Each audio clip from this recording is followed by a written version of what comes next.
Donc, bienvenue sur la conférence sur le tarot des fées. S'il y a un souci technique, on a Mélane qui peut vous guider, comme elle l'a fait avec Katia un peu plus tôt.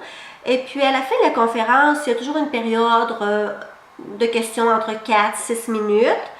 Puis, donc, je demande de ne pas poser les questions durant la conférence, si possible, de respecter ça.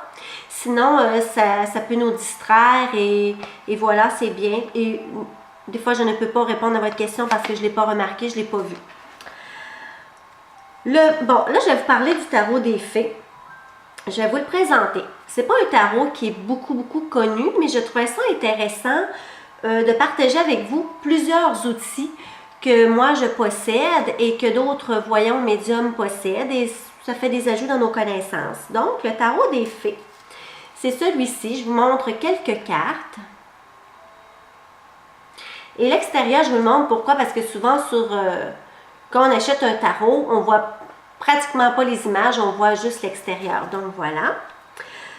Je vais vous donner un petit aperçu d'où vient le tarot des fées, comment il a été créé. Donc le tarot des fées a été créé par Barbara Moore, qui est née en 1963, sous le signe du Poisson. Plusieurs médiums voyants souvent vont être du signe Poisson. Le côté sensoriel très développé. Barbara Moore est une tarologue qui était certifiée et elle habite en Angleterre. Et c'est elle qui a créé le tarot des fées en 2007. Par contre, les images ont été conçues par Linda Ravenscroft. C'est une artiste peintre. Donc voilà la petite information d'où l'origine du tarot des fées. Alors ce soir, je vais vous expliquer chacune des cartes majeures et je vais parler des cartes mineures aussi. Bon, ensuite de ça, je vais vous expliquer différentes façons de pouvoir vous tirer une voyance avec ces cartes-là. Et là, j'ai déjà une parenthèse en partant dans ma conférence qui était, c'est ça, qui n'était pas prévue. Dans le tarot des fées aussi, normalement, un tarot va avoir 78 lames. Si on prend le tarot de Marseille, le tarot aux Chauzaine, le tarot, il y en a plein. Donc, celui-ci, par contre, a 2 cartes supplémentaires. Et ce que je trouve fantastique, c'est un message vraiment qui vient des fées. Et il y en a 2. Il y en a un message, c'est pour accueillir les fées. Et la deuxième, c'est pour remercier les fées. Et lorsque vous faites une voyance ou que quelqu'un vous fait une voyance avec ce tarot-là et qu'une de ces cartes est pigée, eh bien, c'est merveilleux parce que sur 80 cartes, vous avez ce message-là qui sort. Je vais quand même vous lire le petit message. Le premier, ça dit « Fée brillante et sage-fée, des étangs, des bois et des jardins, guidez mes pensées, guidez ma vue, aidez-moi à trouver le chemin qui mène à mon destin. » Donc, quand on a cette petite carte-là, c'est vraiment un beau message que l'énergie des fées est avec nous pour nous aider à réaliser notre mission de vie, notre destin. Et la deuxième carte, bien en fait, ça le dit, hein, remercier les fées, qui dit, bon, fée brillante et sage-fée des étangs, des bois et des jardins. Vous qui répandez votre glorieuse clarté, merci de m'avoir guidé vers le chemin qui mène à mon destin. Alors, je trouve ça un beau petit message au niveau des fées. Alors, en ce qui concerne les arcanes mineurs, ça va être valide pour n'importe quel type de tarot. Si on exclut l'oracle G et le tarot aux Chauzaine. Donc, les cartes mineures, normalement, vont représenter les événements et les situations de la vie courante. Quand on parle d'arcanes mineures, je vais vous les montrer tout à l'heure, on parle plutôt comme l'as de coupe, le 3 de bâton, les cartes avec un chiffre dessus qui a une quantité. Elles représentent le travail, les émotions, les difficultés d'argent. Vont vraiment aller sur cette partie de votre vie. Les arcanes majeures, tant qu'à elles, représentent le renvoi aux gens qui nous entourent, ainsi qu'aux différents aspects de notre personnalité. Donc, c'est plus au niveau entourage, au niveau social, au niveau de nous, notre personnalité, notre évolution spirituelle et tout ça. Donc, je vais débuter immédiatement parce que j'ai quand même beaucoup de contenu pour vous ce soir. Alors, je vais vous les présenter et leur signification. Ne soyez pas inquiets, la conférence va être rediffusée peu de temps après qu'elle est en direct, donc à surveiller soit à la semaine ou quotidiennement lorsqu'elle sera prête. Donc, je vais vous présenter la carte Le Fou. Quand cette carte-là est dans un tirage, elle dit « Poursuivez vos rêves ». C'est son explication en abrégé. Ensuite, vous avez le Mage, je ne vais pas cacher qui dit « Faites bon usage de vos talents ». Vous avez la Prêtresse qui dit « Vivez selon vos valeurs ». Donc, c'est très important de respecter vos valeurs personnelles. Je sens des gens à travers ça. Alors, l'Impératrice qui représente aimer, mais sans dominer, sans contrôler l'autre.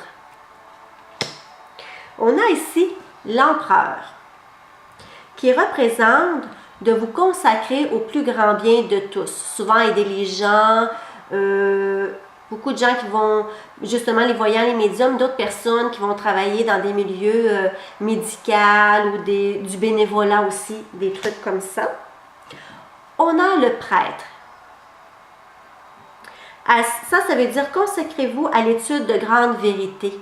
Donc, écoutez beaucoup votre intérieur plutôt que de prendre en considération plein de petites choses que vous ne savez pas d'où elles viennent, d'où est la source. On a la carte Les Amoureux, qui est le chiffre 6. Donc, ceci veut dire choisissez avec discernement, aimez de tout votre cœur. On a le Chariot. Normalement, cette carte-là, elle est très positive lorsqu'elle est dans un tirage. Cela veut dire prenez les commandes. Ça le dit bien, là, la personne contrôle. Hein? Donc, il faut reprendre les guides, les rênes de notre vie. On a la carte La Force, qui veut dire exercer le pouvoir avec élégance. On a ici l'Ermite,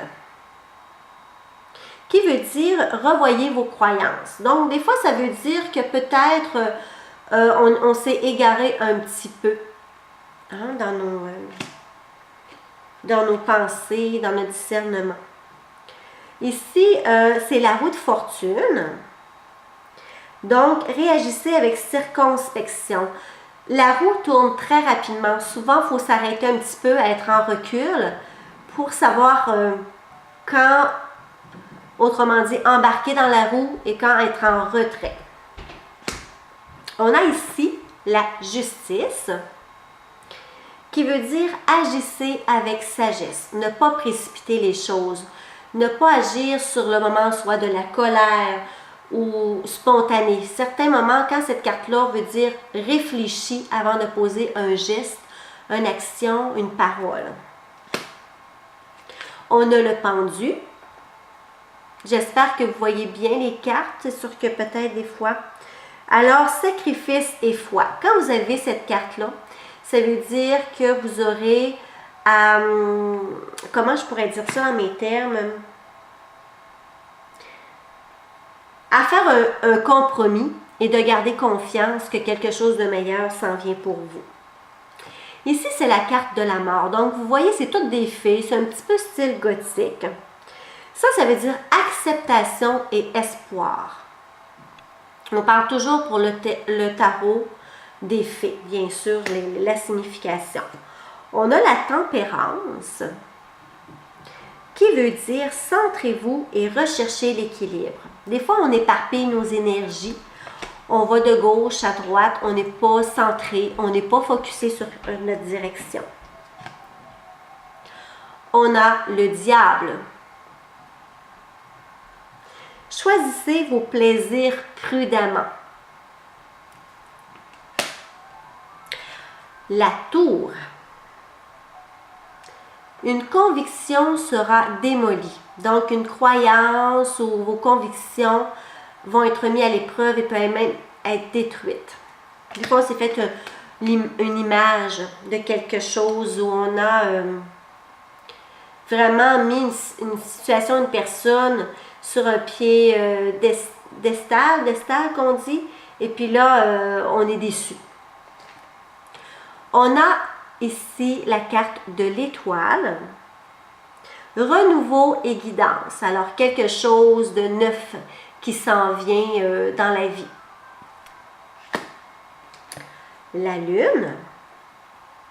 Un joli rêve et illusion dangereuse. Souvent, cette carte va sortir lorsqu'une personne va demander est-ce que ce ou cette personne va quitter son ou sa partenaire et que, exemple, une femme a un copain, lui, il a déjà une copine, il est déjà en relation, puis lui dit oui, je vais la quitter, oui, je vais la quitter. Eh bien, si cette carte sort, ça veut dire que non, il ne le fera pas. Il vous fait juste un espoir, fait juste à croire que oui, possibilité. Ici, on a la carte du soleil qui représente le bonheur, la joie. Et comme ça, ceux et celles qui vont rester jusqu'à la fin, j'aurai des petites surprises pour vous à la fin. Donc, on me dit ça depuis tout à l'heure, je verrai c'est quoi. Alors, le jugement. Vous êtes appelé à réaliser de plus grandes choses. Donc, souvent, ça va sortir au côté professionnel, côté artistique aussi. On a le monde. Le monde, normalement, dans la tarologie, est la carte la plus positive en voyance, même si elle est inversée. Donc, ça, c'est l'achèvement d'une grande tâche, réalisation, matérialisation, donc soit d'un grand projet, un désir très cher. Ça, c'est pour les 22 arcanes majeurs, parce qu'il y a 22 arcanes majeurs dans tous les tarots, à l'exception de les deux j'avais nommés Oracle G et Tarot Oshozen. Là, maintenant, je vais vous parler des arcanes mineurs, sans rentrer peut-être nécessairement dans tous les détails parce que je vais vous faire une petite surprise. Mais du coup, je vais vous présenter quand même les cartes de bâton. Donc, les cartes de bâton, normalement, vont représenter le côté travail, le côté professionnel. Et sans peut-être vous les montrer individuellement, comme ça, je peux quand même vous donner la signification rapidement. Donc, normalement, quand c'est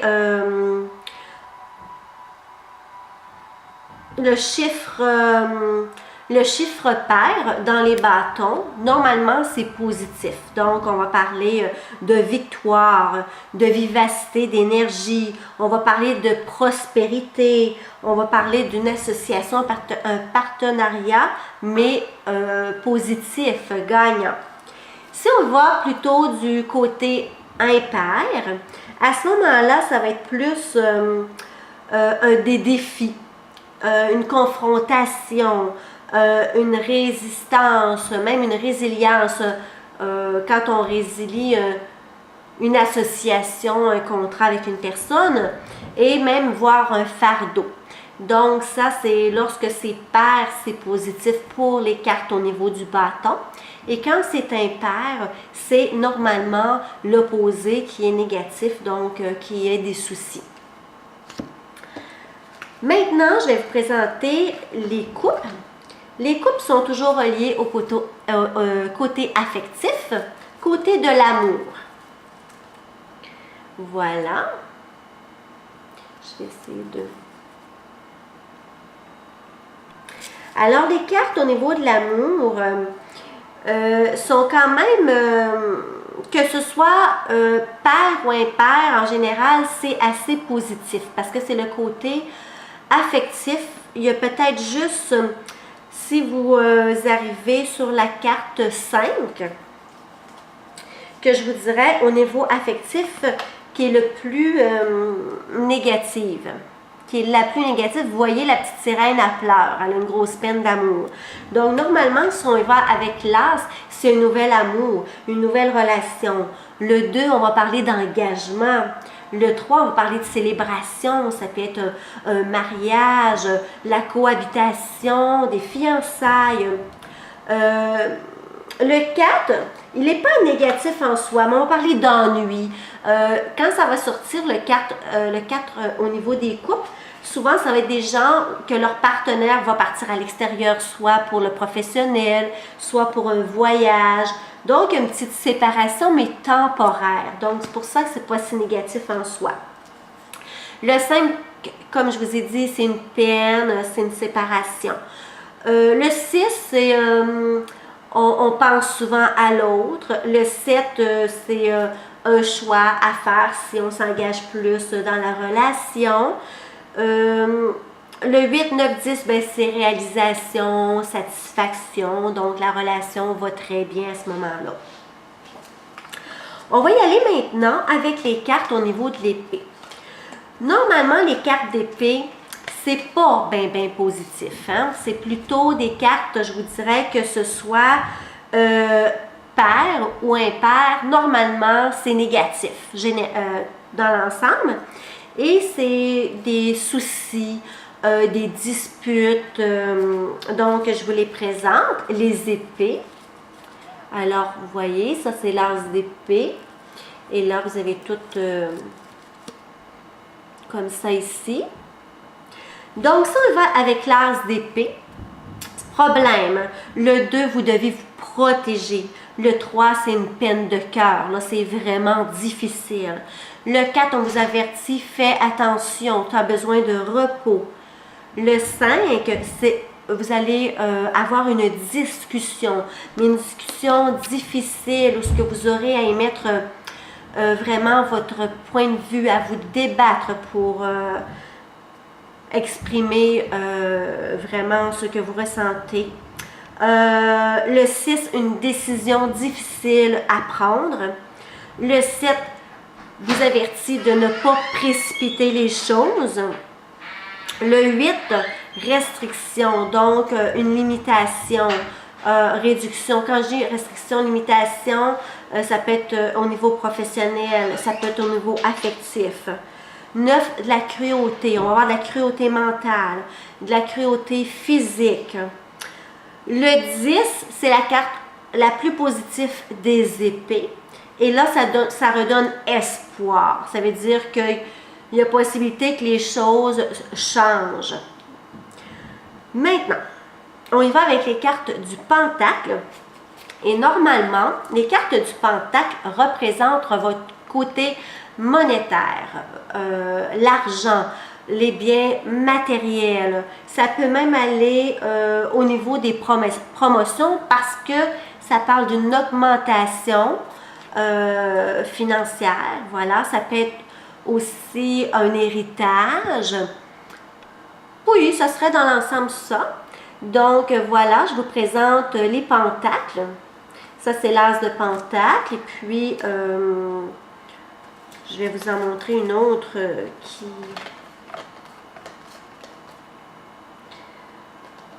avec un... Ici, voilà, c'est le petit panier avec la moisson dit récolte. Les pentacles, normalement, je vous dirais que sont assez positives.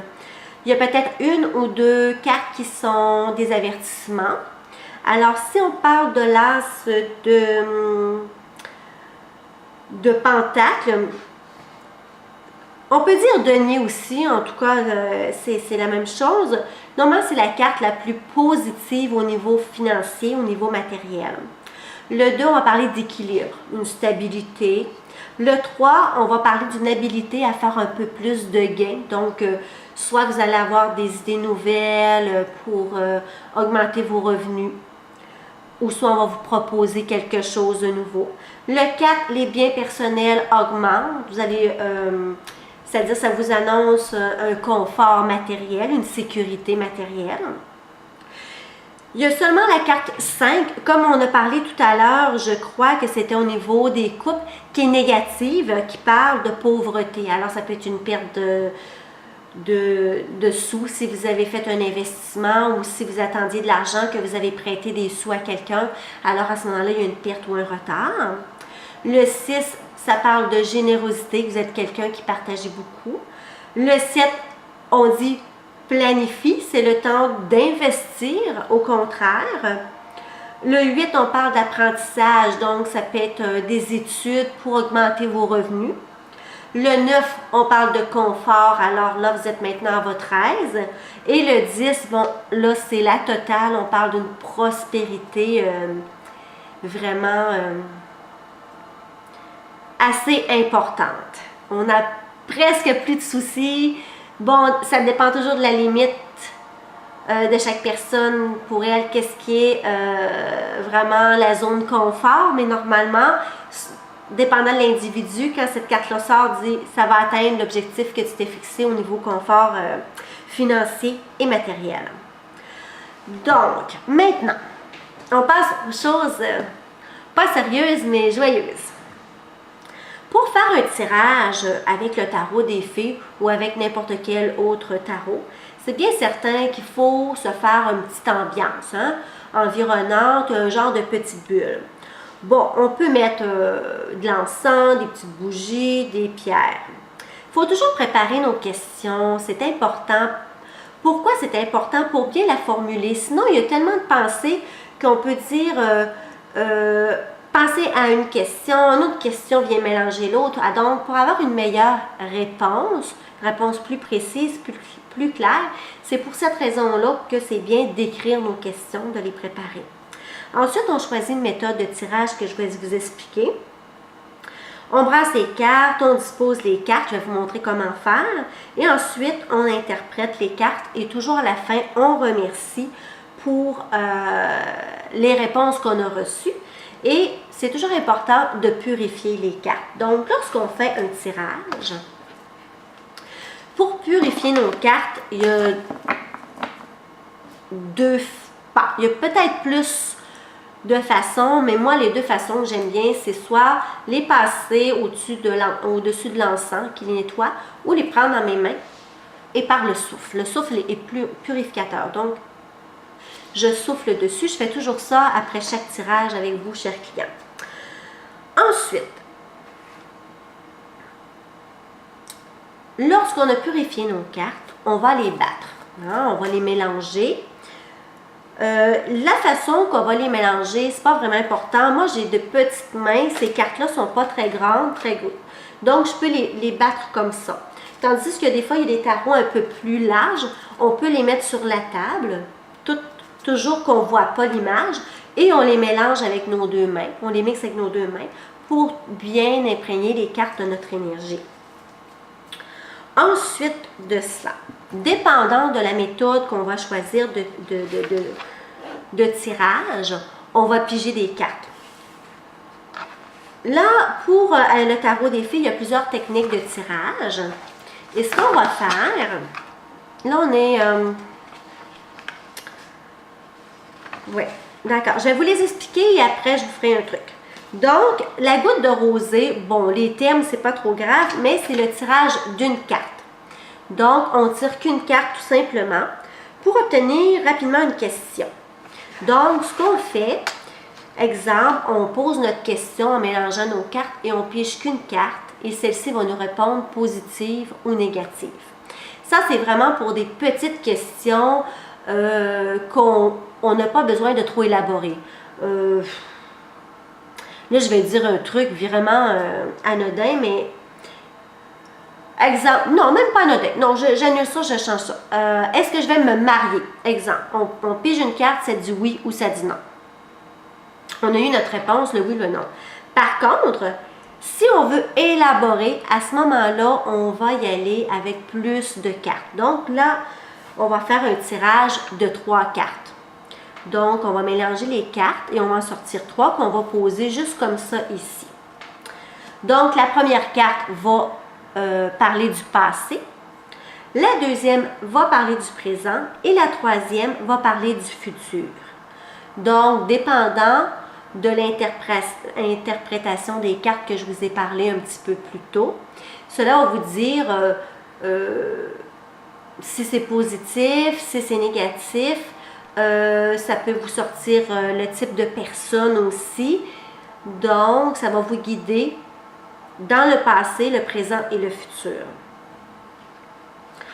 Pour le tirage concernant l'amour, on l'appelle les pétales de rose, vous devrez à ce moment-là piger 5 cartes que vous allez disposer de cette manière. Donc, ça va être vraiment pour le côté affectif. Ça va vous parler de qu'est-ce que vous devez faire pour attirer l'amour ou garder l'amour. Qu'est-ce que vous avez à apprendre dans cela? S'il y a un problème à régler, comment le régler? Ensuite, vers quel objectif? Vers quel, avec ce ou ce partenaire-là ou ce futur partenaire-là, vers où vous allez vous en aller? Est-ce que ce sera une relation de courte durée, de longue durée et ainsi de suite? Maintenant, pour un tirage qui concerne un projet, la matérialisation d'un projet, si vous avez envie de vous partir en entreprise, que ce soit artistique, que vous achetez un commerce, un restaurant, un hôtel, des condos. On parle vraiment investissement professionnel, mais pas vraiment un travail comme si vous auriez travaillé pour une autre personne. C'est vraiment devenir votre propre entrepreneur. À ce moment-là, ce sera un tirage de 9 cartes qu'on doit disposer comme ceci. Et là, à ce moment-là, vous allez voir avec toutes les cartes que vous allez disposer, ça va vous parler de où vous êtes maintenant. Quelles sont les ressources que vous avez besoin pour démarrer le projet. Ce que vous devez savoir comme avertissement pour ne pas faire d'erreur. Ensuite, s'il y a des retards, qu'est-ce que vous pouvez faire pour corriger les retards? Qu'est-ce qui va vous aider à être plus fort? Ensuite, le résultat de votre objectif en bout de ligne.